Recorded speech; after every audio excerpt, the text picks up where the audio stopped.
Hi dears, welcome back. ഞാൻ ഇന്ന് എൻ്റെ വീട്ടിൽ ഞാൻ ഉണ്ടാക്കുന്ന ബീഫ് മന്തിയുടെ റെസിപ്പി ആയിട്ടാണ് കേട്ടോ വന്നിട്ടുള്ളത്. സിമ്പിളായിട്ട് നമുക്കൊരു ബീഫ് ബിരിയാണി എങ്ങനെ ഉണ്ടാക്കുന്നത് നോക്കിയാലോ. കല്യാണം കഴിഞ്ഞപ്പോൾ കുക്കിങ്ങിൻ്റെ ഒരു ABCD പോലും അറിയാത്ത ഒരാളായിരുന്നു കേട്ടോ. ഇപ്പോൾ 10 വർഷത്തെ എക്സ്പീരിയൻസിൽ നല്ലൊരു കുക്കറാണ്. അങ്ങനെ അതിനാവശ്യമായിട്ടുള്ള സാധനങ്ങൾ നമുക്ക് ആദ്യം മാറ്റി വെക്കാം. വലിയുള്ളിയും തക്കാളി അത്യാവശ്യം കട്ട് ചെയ്യണം കേട്ടോ. അപ്പോൾ അതുകൊണ്ട് തന്നെ ഞാൻ വലിയുള്ളി എനിക്ക് സത്യം പറഞ്ഞാൽ അരിയുമ്പോൾ കണ്ണെരിയുന്ന പ്രശ്നമുണ്ട്. അതെല്ലാവർക്കും ഒരുവിധ ആൾക്കാർക്കൊക്കെ ഉണ്ടാവില്ലേ. അപ്പോൾ വലിയുള്ളി അരിഞ്ഞതിന് ശേഷം എനിക്ക് തക്കാളി അരിഞ്ഞത് എൻ്റെ മോനാണ് കേട്ടോ. ആൾക്ക് തക്കാളി അരിയാൻ നല്ല എക്സ്പേർട്ടാണ്. ഞാൻ ചെയ്യുന്ന എല്ലാ ജോലികളും എന്നെ ഹെൽപ്പ് ചെയ്യുന്ന ഒരു വ്യക്തിയും കൂടിയാണ് കേട്ടോ എൻ്റെ മോന്. അത് കഴിഞ്ഞ് അവൻ തക്കാളി അരിയുന്നത് കൂടെ ഞാനിവിടെ ഉള്ളി വാട്ടാൻ വെച്ചിട്ടുണ്ട്. അത് കഴിഞ്ഞപ്പോഴേക്കും അവൻ്റെ തക്കാളി അരിഞ്ഞ് കഴിഞ്ഞു. ഞാൻ ആ സമയത്ത് ക്യാരറ്റും പിന്നെ അതുപോലെ ചപ്പ് പുതിന അതൊക്കെ ഇതാക്കി വെച്ചിട്ടുണ്ട്. പിന്നെ അതുപോലെ വെളുത്തുള്ളി ഇഞ്ചിൻ്റെ പേസ്റ്റ് കൂടെ ഞാനവിടെ റെഡിയാക്കി വെച്ചിട്ടുണ്ടായിരുന്നു. എനിക്ക് തേങ്ങ ചിരകി തന്ന് സഹായിച്ചത് എൻ്റെ ഇക്കയാണ് കേട്ടോ. കാരണം വീട്ടിൽ ആരും ഉണ്ടായിരുന്നില്ല, ഞങ്ങൾ മാത്രമേ ഉണ്ടായിരുന്നുള്ളൂ. അപ്പോൾ അതുകൊണ്ട് തന്നെ മോനെയും കൊണ്ട് ഞങ്ങൾ ചെറിയൊരു ബിരിയാണി പരിപാടിയിലായിരുന്നു. അപ്പോൾ അതുകൊണ്ട് ചെറിയ രീതിയിലുള്ള ഹെൽപ്പ് വലിയ മോനും അതുപോലെ ഇക്കയും കൂടെ എന്നെ ഹെൽപ്പ് ചെയ്തിട്ടുണ്ടായിരുന്നു. അങ്ങനെ നമുക്ക് ബിരിയാണിക്കുള്ള കുറച്ച് തേങ്ങയും പിന്നെ അത് ചപ്പും പുതിന കറിവേപ്പില പിന്നെ പച്ചമുളകുമാണ് കേട്ടോ ഇട്ടൊന്ന് ചതച്ചുകൊണ്ട് നമുക്ക് കുറച്ച് വെള്ളം ഒഴിക്കുന്നുണ്ട്. ഈ ഒരു ചതവ് നമ്മൾ ബിരിയാണിക്ക് ഉള്ള മസാലയിലേക്ക് നമ്മൾ ഇട്ട് കൊടുക്കുന്നുണ്ട്. അതിനോടൊപ്പം തന്നെ നമ്മൾ തൈരിക്കുള്ള ഉള്ളിയും അതുപോലെ ക്യാരറ്റും ഞാൻ ചോപ്പറിലാണ് കേട്ടോ ചോപ്പ് ചെയ്യുന്നത്. ക്യാരറ്റ് ഓപ്ഷനിലാണ്, വേണമെങ്കിൽ യൂസ് ചെയ്യാവുന്നതേ ഉള്ളൂ. പക്ഷേ എനിക്കിവിടെ ഉണ്ടായതുകൊണ്ട് ഞാനത് യൂസ് ചെയ്യുന്നു. ചോപ്പറിലാകുമ്പോൾ നമുക്ക് നന്നായിട്ട് നൈസായിട്ട് കിട്ടും. അപ്പം നമുക്ക് അത് മറ്റേ രീതിയിലാണെങ്കിൽ അതിങ്ങനെ മക്കൾക്കൊക്കെ അതിങ്ങനെ തൈര് കൂട്ടിയാലും ഉള്ളി ഇങ്ങനെ അതിൽ ഇങ്ങനെ എടുത്ത് മാറ്റും കേട്ടോ. ഇങ്ങനെ ആകുമ്പോൾ അവരത് കഴിച്ചോളും. അപ്പോൾ ഞാനതിലേക്ക് ഇതുപോലെ ക്യാരറ്റും വലിയുള്ളിയും കൂടെ ആഡ് ചെയ്തിട്ടുണ്ട്. അങ്ങനെ ഈ അരിഞ്ഞു വെച്ച ഉള്ളിയും ക്യാരറ്റൊക്കെ അവിടെ നിൽക്കട്ടെ. അപ്പോഴേക്ക് നമുക്ക് ബീഫ് ഒന്ന് കായം കൂട്ടാം കേട്ടോ. ബിരിയാണിക്കുള്ള മസാല ഒക്കെ ഒന്ന് കൂട്ടി വെക്കാം. ആദ്യം തന്നെ ഞാൻ ചപ്പും പുതിനയും പിന്നെ അതുപോലെ വെളുത്തുള്ളി ഇഞ്ചി പേസ്റ്റും പിന്നെ ഞാൻ ചിരക്കി വെച്ച തേങ്ങയും പച്ചമുളകൊക്കെ ഒന്നുമില്ല ചതച്ചത് അതും കൂടെ ഞാൻ ഈ മിക്സിലേക്ക് ഇട്ട് കൊടുക്കുന്നുണ്ട്. പിന്നെ ഉള്ളിയും തക്കാളിയും വാട്ടിയിട്ടാണ് ഞാൻ ഇതിലേക്ക് ഇട്ട് കൊടുക്കുന്നത്. പിന്നെ ഒരു മുറി നാരങ്ങയാണ് കേട്ടോ. നാരങ്ങ പിഴിഞ്ഞതിലേക്ക് കുരു കളഞ്ഞതിന് ശേഷം ഇതിലേക്ക് ഈ മസാലയിലേക്ക് ഞാൻ ഒഴിച്ച് കൊടുക്കുന്നുണ്ട്. എന്നിട്ട് നമ്മുടെ തൈര് കൂടെ ഒഴിച്ച് കൊടുക്കുന്നുണ്ട്. തൈര് നമുക്ക് പാകത്തിന് നോക്കിയിട്ട് പുളി നോക്കിയതിന് ശേഷം നമുക്ക് പിന്നെ ഒഴിച്ച് കൊടുക്കാവുന്നതാണ് കേട്ടോ. അത് കഴിഞ്ഞതിന് ശേഷം മസാലകളായിട്ടുള്ള മല്ലിപ്പൊടി, പെരുജീരകപ്പൊടി പിന്നെ അതുപോലെ കുരുമുളക് പൊടി പിന്നെ നമ്മുടെ ഗരം മസാല അങ്ങനെയുള്ള ഐറ്റംസുകളൊക്കെയാണ് നമ്മൾ പിന്നെ അടുത്ത് ഇട്ട് കൊടുക്കുന്നത്. ഇതൊക്കെ ഇട്ട് കൊടുത്തതിന് ശേഷം നമ്മുടെ ബിരിയാണി മസാല മറക്കരുതേ, അത് ഞാൻ ലാസ്റ്റാണ് ഇട്ടിട്ടുണ്ടായിരുന്നത്. അങ്ങനെ എല്ലാം കൂടെ ഒന്ന് നന്നായിട്ട് കുഴച്ചെടുക്കുക കേട്ടോ. ഈ കൈ കൊണ്ട് കുഴക്കുന്ന ഈ ഒരു സുഖം വേറെ കിട്ടില്ല കേട്ടോ. കാരണം അത് എല്ലായിടത്തും നമ്മുടെ മസാലകൾ പിടിക്കണം. അപ്പോഴേക്ക് നമ്മുടെ അടുപ്പത്ത് വെച്ചതിന് ശേഷം നമ്മൾ തൈരിക്കുള്ള മുളക് കൂടി അരിയാനുണ്ടായിരുന്നു.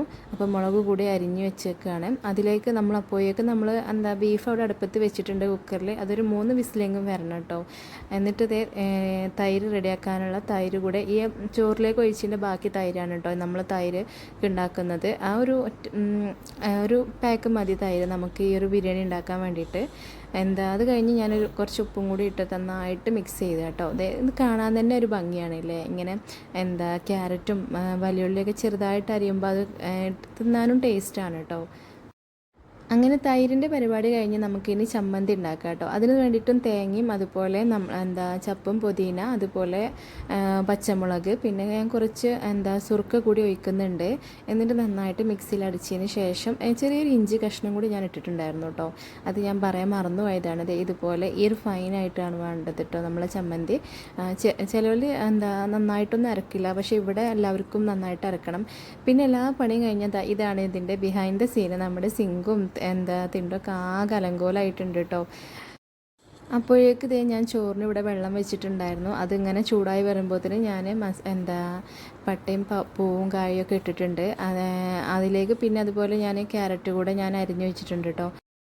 അങ്ങനെ വെള്ളം തിളച്ച് തുടങ്ങിയിട്ടുണ്ട്. അരി നന്നായിട്ട് കഴുകി ഊറ്റിയതിന് ശേഷം ഈ വെള്ളത്തിലേക്ക് ഇട്ട് കൊടുക്കുക, നന്നായിട്ട് ഇളക്കി കൊടുക്കണേ. അപ്പോഴേക്ക് നമ്മുടെ മോനെത്തിയിട്ടുണ്ട്.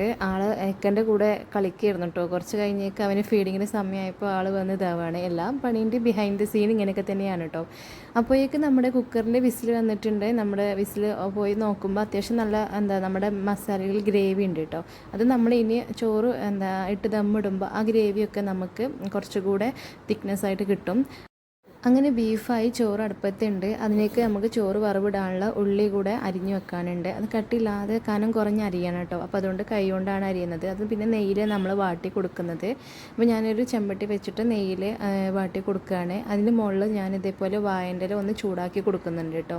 അത് ദമ്മിടാൻ വേണ്ടിയിട്ടാണ്. എന്നിട്ട് ഉള്ളി വാടിയതിന് ശേഷം അണ്ടി ഇട്ട് കൊടുക്കുക. അണ്ടി ഇട്ടതിന് ശേഷം ഒന്ന് ചെറുതായിട്ട് അതിന് ശേഷം മുന്തിരി കൂടി ഇട്ട് കൊടുത്ത് നന്നായിട്ട് വഴറ്റി കൊടുക്കുന്നുണ്ട്. ഇത് നന്നായിട്ട് നല്ല ബ്രൗൺ കളറിഷ് ആവണം കേട്ടോ, എന്നാലേ അതിൻ്റെ ഒരു ഭംഗിയുള്ളൂ. എന്നിട്ട് അത് കഴിഞ്ഞ് നമ്മുടെ ദമ്മിടാണ്. ചോറ് വാഴൻ്റെ ഇലേൻ്റെ മുകളിലായിട്ട് നമ്മൾ ബീഫിൻ്റെ മുകളിലായിട്ട് വാഴൻ്റെ ഇല വാട്ടിയ ഇല വെച്ചതിന് ശേഷം ഇതുപോലെ ചോറ് വെച്ചതിന് ശേഷം നമ്മൾ കുറച്ച് നെയ്യും പിന്നെ അതുപോലെ ഏലക്കായൻ്റെ ഒക്കെ പൊടി നമ്മൾ ചെറുതായിട്ടൊന്ന് തൂവി കൊടുക്കുന്നുണ്ട്. അപ്പോഴേക്ക് നമ്മുടെ ഉള്ളി ഒരുവിധം ആയിട്ടുണ്ട് കേട്ടോ. അങ്ങനെ ഒരൊറ്റ വിസിലോട് കൂടെ നമ്മൾ ബിരിയാണി ഇവിടെ റെഡി ആയിട്ടുണ്ട്. നമ്മളിത് ദമ്മിടുകയാണ്. അത് നമ്മൾ ആദ്യം വയറ്റി വെച്ച ആ ഒരു ഉള്ളിയുടെ ചെമ്പട്ടി തന്നെ നമ്മൾ അത്യാവശ്യം നെയ്യും കാര്യങ്ങളൊക്കെ ഉണ്ട്. അപ്പോൾ അതിൽ തന്നെ കുറച്ചെടുത്ത് വാട്ടി കൊടുക്കുക. കുറച്ച് ബിരിയാണി ഇട്ടതിന് ശേഷം ഇതുപോലെ ഉള്ളിയും കൂടെ വാട്ടിയത് ഇട്ട് കൊടുക്കുക. അതപ്പോൾ നമ്മളുടെ ബീഫ് ഇവിടെ നന്നായിട്ട് വെന്തിട്ടുണ്ട് കേട്ടോ. നമ്മുടെ ആ വെള്ളമൊക്കെ പോയി നല്ല ഗ്രേവി ആയിട്ടുണ്ട്. അങ്ങനെ നമ്മുടെ ദമ്മിടൽ പരിപാടിയും കഴിഞ്ഞിട്ടുണ്ട്. നമ്മുടെ ബീഫ് ബിരിയാണി ഇവിടെ റെഡി ആയിട്ടുണ്ട് കേട്ടോ. സത്യം പറഞ്ഞാൽ നല്ല അടിപൊളി ടേസ്റ്റുള്ള ഒരു അടിപൊളി സിമ്പിളായിട്ട് ചെയ്യാൻ പറ്റിയ ഒരു ബീഫ് ബിരിയാണി എനിക്ക് ചെയ്യാമെങ്കിൽ നിങ്ങൾക്കും ചെയ്യാം കേട്ടോ. അപ്പോൾ ഇതാണ് എൻ്റെ വീട്ടിലുള്ള റെസിപ്പി. അപ്പോൾ നിങ്ങൾക്ക് എന്തായാലും ഒന്ന് ട്രൈ ചെയ്ത് നോക്കണേ. അങ്ങനെ പാചകകലയെയും സപ്പോർട്ട് ചെയ്യാൻ മറക്കല്ലേ.